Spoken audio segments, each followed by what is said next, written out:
I want to bring in House Majority Leader Congressman Kevin McCarthy right now. Congressman, good to have you on the program. Good morning to you. Good morning. Thanks for having me back on. Your thoughts, Congressman, on this naming of Christopher Wray. Obviously, the president saying that he's going to nominate him. He's the former Assistant Attorney General in charge of the U.S. Department of Justice's Criminal Division. What are your thoughts? I don't know him personally, but he's well qualified. You look at his background from the U.S. Attorney and others. He is qualified to run the agency. He's been confirmed before by the Senate unanimously. So I think there's a great opportunity here. Was there a pressure on the president to make a nomination announcement right before Jim Comey goes to testify tomorrow? We know that that's going to really be the focus of so many attention tomorrow. I don't believe so. He's been going about this, looking at individuals, interviewing, I know, different individuals throughout. So I think just when he felt that he found the right person, that he would nominate him. Yeah, we were all surprised on the panel because he's talked so much about law and order. We thought it would be a law and order candidate like a Ray Kelly or somebody who has police background, and yet it's a lawyer. Well, you also have to understand you've got to run the entire agency. You've got to have experience within. And I think this is probably a very good selection for him to make sure this agency comes back together. This agency has had some real challenges internally. So I want to see it build and be even stronger. All right, Congressman, let me move on to the domestic agenda. I know you've been working hard on this. And yesterday you had a meeting with the president. Can you tell us about that meeting in terms of what you talked about in terms of the domestic agenda? It was a very good meeting. Now, it was bicameral with the Senate leadership and the House leadership. Now, remember, we had been able to pass the health care bill out of the House. The Senate is working on that, so we were getting an update there, talking about where we'll move next onto, one, the budget, and then tax reform. We had Secretary Treasurer Mnuchin in the room as well. So it's really getting on a regular basis back together, analyzing and just measuring the metrics, where we currently are, where we're moving forward, and where we can constantly improve. Well, you couldn't have timed it better with the news flow, that's for sure. One of the lead stories, insurers Ohio exit ups the ante for the GOP, one of the headlines in the Journal today. We know that the Anthem, the insurance company, has now pulled out of Ohio. One more insurance company to pull out. Now we've got, unless another insurer steps up, 25 counties in Missouri also facing the same situation after Blue Cross and Blue Shield of Kansas City pulled out. What are your thoughts on Obamacare right now? You also have Iowa that 94 out of 99 counties will not have insurance. This is a continual basis every single week that's happening, that Obamacare has collapsed. And then think about what the premiums of those that actually do have the insurance. Health and Human Services came out with a study that premiums have increased more than 100%, doubled in this timeline. So this has really been a major failure, and that is why we have focused on being able to repeal and replace Obamacare to provide the health care for those people who need it. I think that's been lost in this debate, that a lot of people are just focusing on the bill, but the need for it. And I think that's going to continue to happen week over week. But because you have been focused on this and working on a replacement bill for some time now, a lot of people say now the Republicans own it, right? And the Dems are trying to turn this around and say the reason that Obamacare is failing is because the uncertainty. Let me read you a line from Anthem CEO, who basically said we're pulling out, citing uncertainty surrounding key issues, including federal cost-sharing payments that help reduce costs for low-income ACA enrollees. Now, we know that the House Republican health bill did not even include any appropriation for those payments for next year. President Trump has threatened to stop them. So how much responsibility should the GOP take on Obamacare failing even further right now? Well, let's just put it in perspective. No bill has passed and changed Obamacare. 18 of the 23 co-ops have collapsed. Your premiums have doubled. They want to increase again next year. The insurance companies have pulled out without a bill passing before we even got here.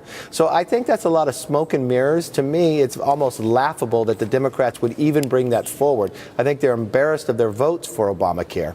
We're actually going to save the process. In the Republican bill, we would continue those payments votes, we would have a smooth transition for the next 2 years and then put the new system up and running for the individuals. So I think that's a very weak argument. I think it's a place that the Democrats are just trying to stretch to because they cannot answer the question about their vote for Obamacare and how bad it has failed the American public. And we know that now 32% of all U.S. counties are down to one health exchange insurer at this point. So you said a moment ago, you talked to the president with your colleagues about where we stand right now. Where do we stand, Congressman? Tell us what you're looking at in terms of health care reform, getting a bill from the Senate, and then on to tax reform. Well, that's a great question. If I could first put us, remember the first 100 days? What's interesting, there's this company called Quorum. It's, I think a couple of Harvard students retired or graduated and created this company. And they're all about measurements. If you take the first 100 days from H.W. Bush forward on Congress, the number of bills passed, you know which Congress is the most productive? The one we're currently in, with more than 103 bills passed in those first 100 days. Then if you look at the presidents, the same time period, the number of bills signed, President Barack Obama signed 15 bills in his first 100 days. President Trump has signed 30. So we've dealt with the regulatory. We've moved out of the House the health care bill. It is now in the Senate. We expect them to get that done before we leave on August break. We will then move into tax reform. We're having those hearings right now in the House, which is the appropriate place because remember the Constitution, Article 1, Section 7, all tax reform starts in the House. Once we get that done, then that will move to the Senate, and then we'll move on to infrastructure. I think we've got a very full plate before us. We're going to get this done, and this will continue to be one of the most productive Congresses we've had in quite some time. Well, you certainly have had a lot of productivity in terms of the rolling back regulations and all that you have just outlined, but you can understand the concern on the part of the American people, given that you only have 42 scheduled work days left between now and the end of the fiscal year, and 42 days is when you and your colleagues in the Senate are both working. The House Freedom Caucus is saying they want to cancel the August recess to continue working. Would you cancel the August recess if it's not done? Look, what I think is let's do the work right now. People aren't even talking about what's on the floor this week. The Choice Act, repealing Dodd-Frank, getting capital back into the market, making our community banks actually able to work again. We're very productive as we go.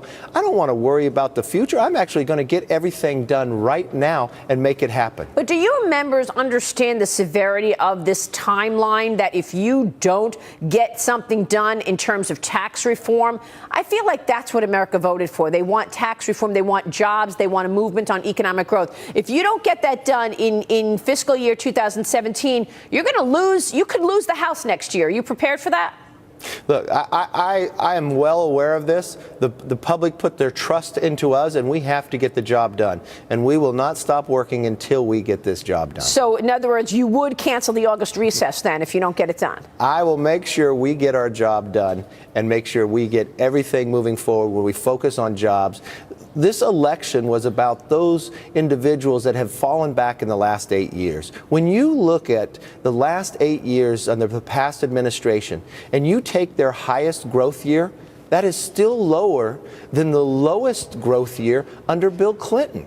The middle class has fallen behind in this process. We've got to get America working again, and that has been the focus of this president. It's always continuing about jobs. When you look at the Congressional Review Act, where in the history of America, only one has been signed into law. He has now signed 14 of those, getting a number of billions of dollars off the back of business in America growing again. Right. Healthcare, we look at the collapse. We've got that through the House. It's now in the Senate. Tax reform, so we could actually be competitive. That is what we want to do. I always bank on America. If we have a level playing field, we will win. Congressman, let me ask you about tax reform for a second before you go. Sure. What's the low-hanging fruit? What are the easy things that you think that you've got common ground on with the Senate? Because everybody is saying, look, they're going to have the same battle that they had in health care over tax reform, and it's going to stretch out and it's not going to get done. So where's the low-hanging fruit that you can agree with your colleagues in the Senate on? Well, the very first low-hanging fruit is that we learn from the lessons of the healthcare, and we work closely together. And remember, the administration didn't have everybody appointed yet. Even Tom Price wasn't appointed when we were moving through healthcare at the very beginning. So we have everybody together working in the process, so we're all have synergy. Corporate rate is too high. It's the highest rate in the world. We have to lower that to make it competitive. It is too confusing. Why do we have 7 individual rates? Why don't we just have 3 of those? Why don't we actually lower the rates to make it more competitive for people to keep more of what they earned and have greater investment in America? Change the structure of tax where they actually don't benefit you to import, but give you the benefit to export, where you create more jobs in America. All right, we will leave it there. Congressman, we're watching. Obviously, we're rooting for you and your colleagues that you get something done this year. Good to see you, sir. All right, always great to see you. Thank you, Congressman Kevin McCarthy, joining us, and we will be right back.